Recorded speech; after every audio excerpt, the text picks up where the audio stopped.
விழுப்புரம் மாவட்டத்தில் உள்ள வரலாற்று சிறப்புமிக்க பல்லவர் கால குடவரை கோயிலான சிங்கவரம் அரங்கநாதர் கோயில் தேரோட்டம் விமர்சையாக நடைபெற்றது. கடந்த 24ஆம் தேதி கொடியேற்றத்துடன் தொடங்கிய பிரம்மோற்சவ விழாவின் முக்கிய நிகழ்வான திருத்தேர் வடம் பிடித்தல் நிகழ்ச்சி நடைபெற்றது. இதில் செஞ்சி, சிங்கவரம் சுற்றுவட்டார பகுதிகளைச் சேர்ந்த ஆயிரக்கணக்கானோர் பங்கேற்று தேரை வடம் பிடித்து இழுத்தனர். பக்தர்கள் தங்கள் விளைநிலங்களில் விளைவித்த பொருட்களை தேரின் மீது வீசி நேர்த்திக்கடன் செலுத்தினர். ஸ்ரீவில்லிபுத்தூர் அருகே சந்தனமாரியம்மன் கோயிலில் வைகாசி மாதம் முளைப்பாரி தூக்குதல் திருவிழா வெகு விமரிசையாக நடைபெற்றது.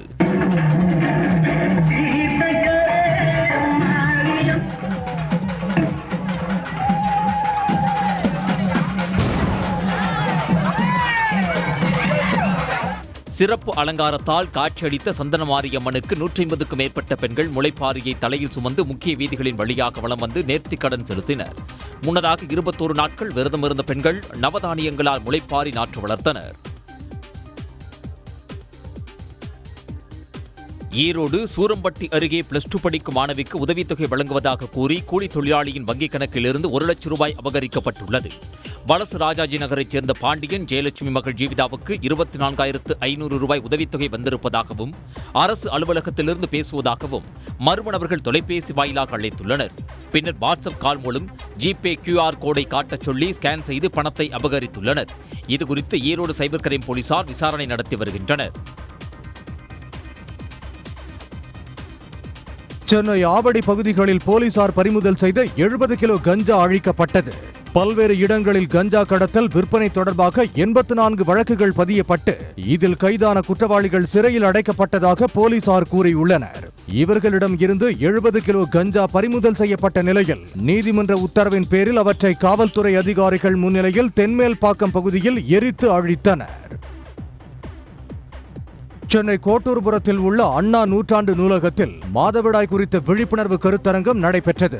இந்த நிகழ்ச்சியில் தென் சென்னை நாடாளுமன்ற உறுப்பினர் தமிழச்சி தங்கபாண்டியன் மற்றும் பல்வேறு துறை சார்ந்த வல்லுநர்கள் கலந்து கொண்டனர். நிகழ்ச்சிக்கு பின் செய்தியாளர்களிடம் பேசிய தமிழச்சி தங்கபாண்டியன் மாதவிடாய் குறித்த விழிப்புணர்வை பொதுமக்களிடம் எடுத்துச் செல்ல வேண்டும் என்றும் இதுகுறித்து பல்வேறு தரப்பிடம் கருத்துக்களை கேட்டு மாநில அரசுக்கும் ஒன்றிய அரசுக்கும் எடுத்துச் செல்ல உள்ளனர் என்றார். மாநில தமிழ்நாடு அரசாங்கத்திடமும் ஒன்றிய அரசிடமும் அதை ஒரு பாலிசி டிராஃப்ட் சஜஷன்ஸாக அவர்கள் இது சம்பந்தமாக ஒரு மிக முக்கியமான மசோதாவை கொண்டு வரும்பொழுதோ அல்லது கொண்டு வர வேண்டிய அவசியம் இருக்கிறது என்பதையோ சொல்லியோ இவற்றை தொகுத்து அளிக்கலாம் என்பதற்காகத்தான். திருப்பூர் மாவட்டம் திருமுருகன்பூண்டி நகராட்சியின் சாதாரண மன்ற கூட்டம் தலைவர் குமார் தலைமையில் நடைபெற்றது. இதில் திருமுருகன்பூண்டி நகராட்சியில் அத்தியாவசிய பணிகள் முறையாக மேற்கொள்ளப்படவில்லை என அதிமுக கவுன்சிலர்கள் குற்றம் சாட்டி வெளிநடப்பு செய்தனர்.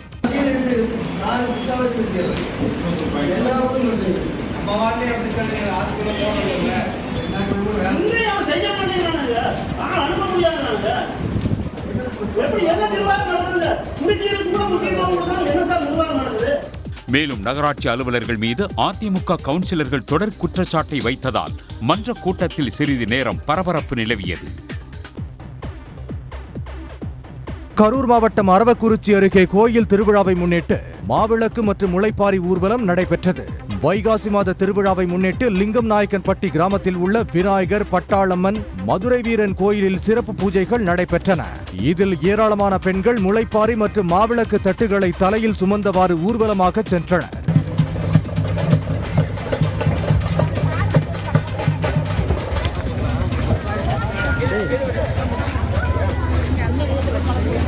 மேளதாளங்கள் மற்றும் வானவேடிக்கையுடன் நடந்த திருவிழாவில் ஏராளமான பக்தர்கள் கலந்து கொண்டு சாமி தரிசனம் செய்தனர். காட்பாடி அடுத்த பிரம்மபுரம் பாலாற்றில் மாட்டு வண்டிகள் மூலம் மணல் கடத்தலில் ஈடுபட்டவர்களை போலீசார் தேடி வருகின்றனர்.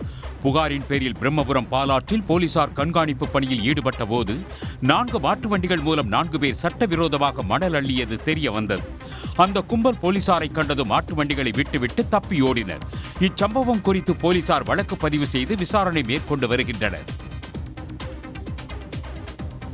தூத்துக்குடியில் மாநகராட்சி மேயர் தலைமையில் நடைபெற்ற கூட்டத்தில் அதிமுக காங்கிரஸ் மாமன்ற உறுப்பினர் இடையே வாக்குவாதம் ஏற்பட்டதால் பரபரப்பு நிலவியது.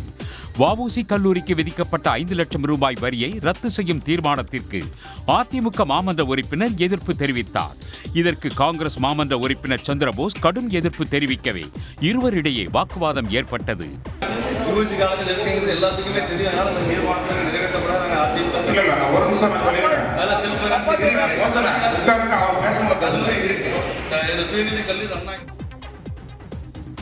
திருப்பூர் மாவட்டம் காங்கேயத்தில் தொழிலாளியிடம் அபராதம் என்ற பெயரில் வழிப்பறி செய்த போலி காவலர் கைது செய்யப்பட்டார். பைக்கில் சென்ற இளைஞரிடம் ஆவணங்கள் கேட்டு தாக்கிய வீரசோழபுரத்தைச் சேர்ந்த அன்பழகன் அவரிடம் இருந்து செல்போன் மற்றும் 5400 ரூபாய் ரொக்கத்தை பறித்துள்ளார். அன்பழகன் நடவடிக்கையில் சந்தேகமடைந்த இளைஞர் அளித்த புகாரின் பேரில் போலீசார் விசாரணை நடத்தி கைது செய்தனர். அப்போது அவர் 6 மாதங்களாக இரவு நேரங்களில் போலீஸ் என கோரி பணம் பறித்து வந்தது தெரிய வந்தது. தென்காசி மாவட்டம் ஆலங்குளத்தில் உள்ள அரசு கால்நடை மருந்தகத்திற்கு சிகிச்சை பெற வந்த ஒட்டகத்தை பொதுமக்கள் வியப்புடன் பார்த்து சென்றனர். கடையநல்லூர் பகுதியைச் சேர்ந்த ஒருவர் ஒட்டகம் மூலம் வருவாய் ஈட்டி வருகிறார். இந்த ஒட்டகத்திற்கு கண்ணில் ஏற்பட்ட பிரச்சினை காரணமாக ஆலங்குளம் அரசு கால்நடை மருந்தகத்திற்கு அழைத்துச் சென்றார். அப்போது பொதுமக்கள் அந்த ஒட்டகத்தை வியந்து பார்த்தனர்.